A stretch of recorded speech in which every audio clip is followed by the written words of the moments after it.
So in part one, we talked about how volume and intensity need to vary over the course of your training program in order to make sustained progress by allowing your body to stay in the supercompensation phase of training. Over time, your volume needs to decrease and your intensity needs to increase. When it comes to building both strength and muscle, there's a third variable at play, and that's frequency. So frequency refers to the number of times that you train a lift in a given period of time. Now that period of time is really up to you. When you're designing a cycle, you can design that training cycle from anywhere from multiple years to actually individual days. For our purposes, we're going to talk only about a 1 week kind of block of training because that's how most people structure their training, just out of simplicity's sake, right? You have a 7-day work week, most people go on the 7-day schedule, and so it just turns out the easiest, and that's perfectly fine. So the research shows that for the most part, higher frequencies are better when it comes to strength. The more often you train a movement, it makes sense, right? The more often you train a movement, the better you're going to get at doing that movement, right? So there's the element of practice. Even practice aside, the research does show that the more often you can train a lift, the better your gains will be. There's a downside though. You can't just train every lift 7 days a week. If you've tried it, you know it's very easy to burn out.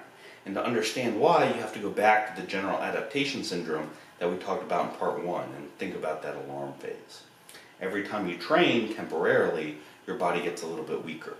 And so your goal when implementing higher training frequencies is to modulate your volume and intensity along with frequency so that you're able to train more often. Unfortunately, there's no one right solution to training frequency for anyone. And that's why programs like, pick one, Juggernaut method, any cookie cutter program doesn't work as well as working with a coach or designing your own program because it can't account for your individual differences.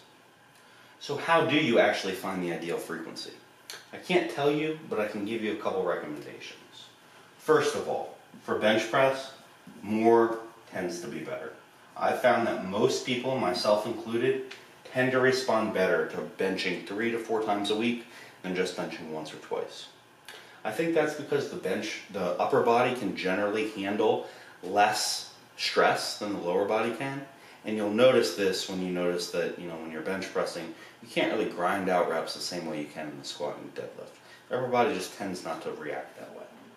So bench press, more is better. And obviously that means you'll have to train with lower volume and lower intensity each session in order to maintain that higher frequency. For deadlift, less is usually better. And again, this is kind of the converse. You can grind very, very hard on the deadlift. And because of that, your body tends to stay in that alarm phase for a little bit longer. And so if you're trying to train the deadlift very often, you're going to have to, again, use less volume, use less intensity, and you probably won't be able to get enough stimulus to really take advantage of that supercompensation. So for bench, you're looking for around 3 to 4 times a week. For deadlift, you're about 1 to 2. Squat's usually somewhere in the middle. Squat, I find that most people benefit from 2 to 3 times a week. I think that the squat, in terms of movement difficulty, is probably the most difficult technically, so you benefit a lot from practice. But on the other hand, like the deadlift, it can often be very difficult to recover from. It's very important to keep in mind that if you're just starting out doing each lift once a week, like a lot of routines do, you do not want to jump into benching 4 times, pulling twice, and squatting 3 times a week. You'll get hurt. I promise you, you'll get hurt or burn out. So instead, you want to start very slowly, and you want to work incrementally. So maybe you spend a month just adding 1 bench day a week. So if you're benching once, you're benching twice, and you stick with that a month, even 2 or 3 months until you really feel comfortable with that. Then you can either add another bench day, or you can add a squat day. And over time, you'll be able to keep adding days until you find the right frequency for you. What will probably happen is you'll add another day and you'll find like, hey, this really sucks, I can't recover at all. And that's a sign that you went too far, even if you give it 2 or 3 months for your body to kind of adapt. And so in that case, you then need to cut back the frequency. Again, there's no right answer for everyone, but I think these general recommendations for most intermediate to advanced strength trainees will work really well. So in addition to frequency, I think the next step you need to take is focus on your assistance work. So in my opinion, about 80% of your time in the gym needs to be spent on competition lifts or their close variations if you really want to focus on powerlifting. Now variations, and when I say variations, I'm talking about things like if you're talking about a competition bench press, then a close grip bench press, a touch and go bench press, things that are very similar and have a high carryover to your competition lifts. I think there are a lot of benefits to including these. Number one, you can strengthen weak points. So if you've watched my technique videos, then you know that I mentioned how important it is that for every lift that you're doing, you're balancing the load across your different muscle groups, right? All the muscle groups that are involved in the lift. Well, if one muscle group is much weaker than the others, noticeably so, then there's no way that you can do that effectively. And over time, that either leads to major inefficiencies that you then have to go back and revise your technique, or injury. So those are big problems, and variations are a great way to address these before they get out of hand. So for example, if you notice that, hey, my triceps are really small and I really struggle to lock on my bench press, then it's obvious that you need to include more close grip bench press, right, in your routine. So that's one easy example. There are some harder examples too. If you're falling forward in the squat a lot, it might be a little bit difficult for you to identify which muscle groups are actually weak there, but variations can still really help. You just choose one that forces you to stay upright. So if your problem is falling forward in the squat, an easy solution would be to include front squats or safety bar squats, where if you fall forward, you're going to miss the lift really badly, so there's not a lot of room for error there. It's going to train you, to a certain extent, to keep good form on your competition lift, the back squat. So that's one area where they're really helpful. The second goes back to frequency, what we were just talking about. So there are a couple reasons why variations allow you to train with more frequency. The first, I'm sure you've had a day where you go in and you really crush regular bench press, right? The next day your pecs and your chest are sore, like sore as fuck. And you're like, there's no way I can press again in a day, right? Well, maybe you can't do wide grip presses, but maybe you can do close grip presses where you're shifting more of the emphasis to your triceps that aren't quite as fatigued. And if that's the case, they're not quite as fatigued, then you're probably not using them to the full extent that you could in your competition press anyway. So that's one area where they're really helpful. The second is in using lower absolute loads.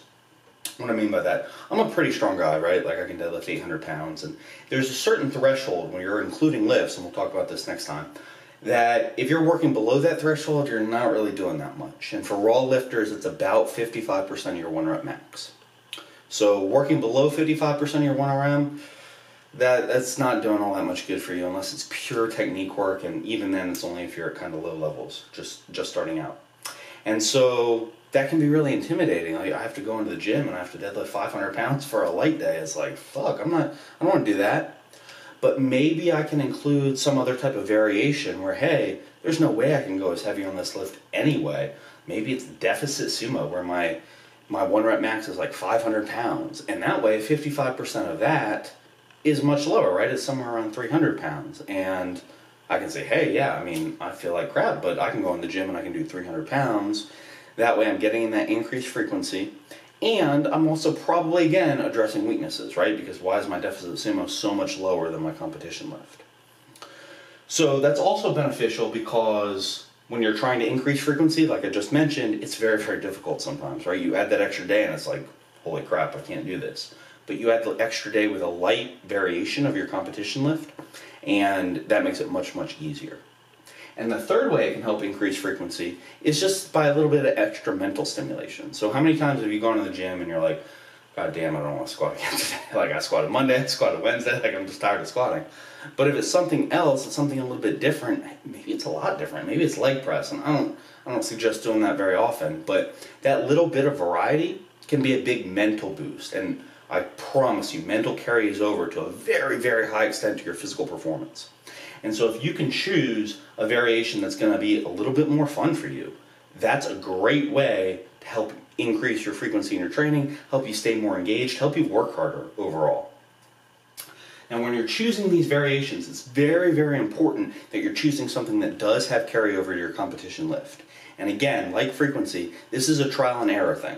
So it's not always the case that you can go in and say, hey, my bench lockout is really weak, I need to throw in these close grip bench presses. Sometimes it's much more subtle than that, and that can be really difficult.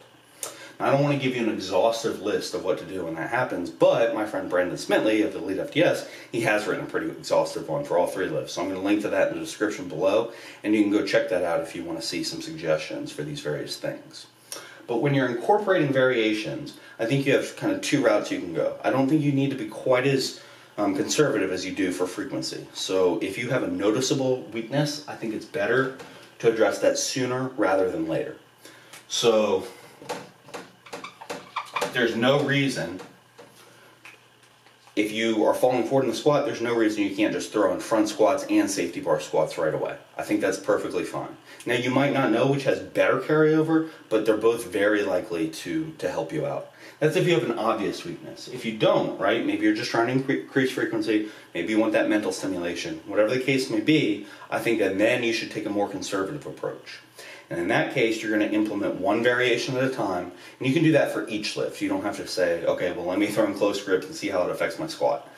But that way you can tell which lifts directly increase my competition lifts. Does close grip have a good carryover? If not, probably not going to throw in that many close grips. Maybe I need 2 board bench press to really increase my lockout. Or maybe I need to do long pauses because it's not really a lockout weakness. It's really that I'm not generating enough power off my chest to power through the sticking point.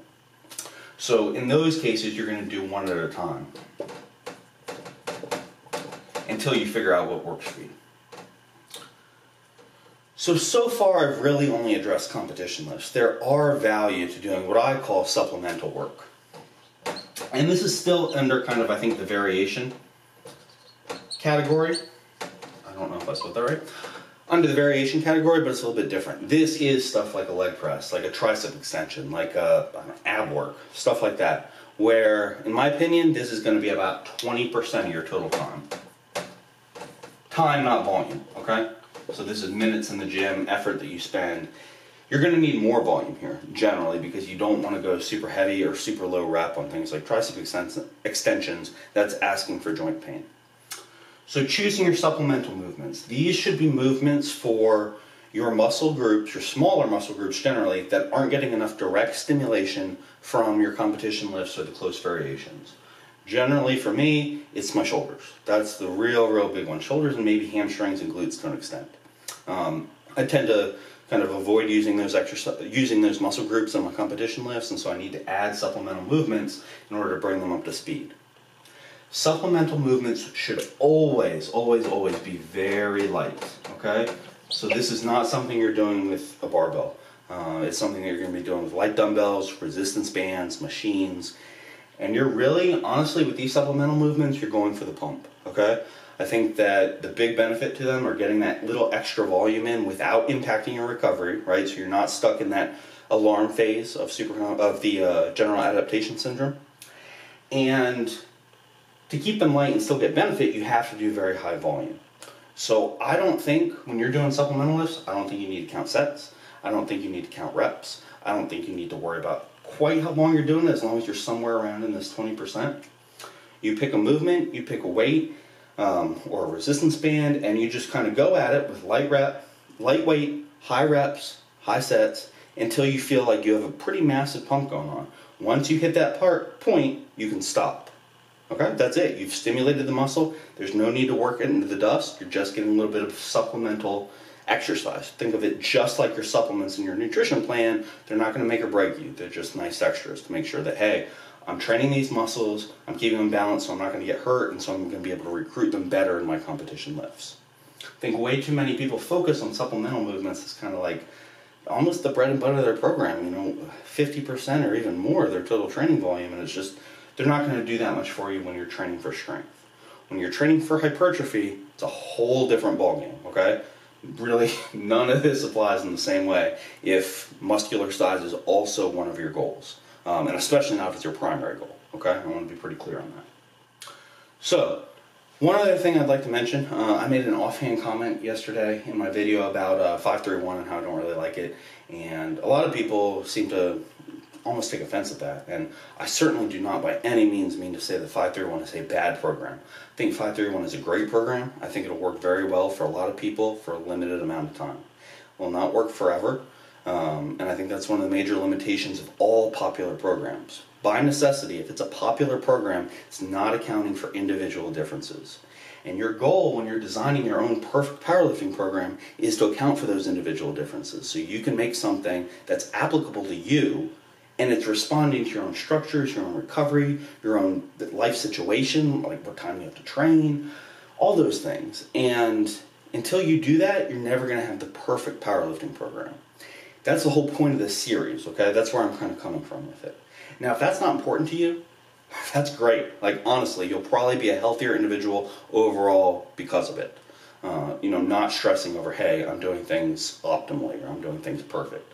But for a lot of people, I think that's important. A lot of people are very competitive with themselves and with others, or they just really like to work hard or do things the right way. And you can work hard on popular programs, I'm not saying that, but it's just a little bit different philosophy kind of behind each one. So again, I'm not meaning to stir up any controversy, but I will be doing a couple videos that are reviewing in the future that are going to review popular programs so I can kind of break them down for you and see, okay, maybe how is the author going about this, how are he or she incorporating the various elements that we've talked about into creating this. And that way you can learn a little bit more. If you've used those programs before, you can learn a little bit more about how these individual variables affect you.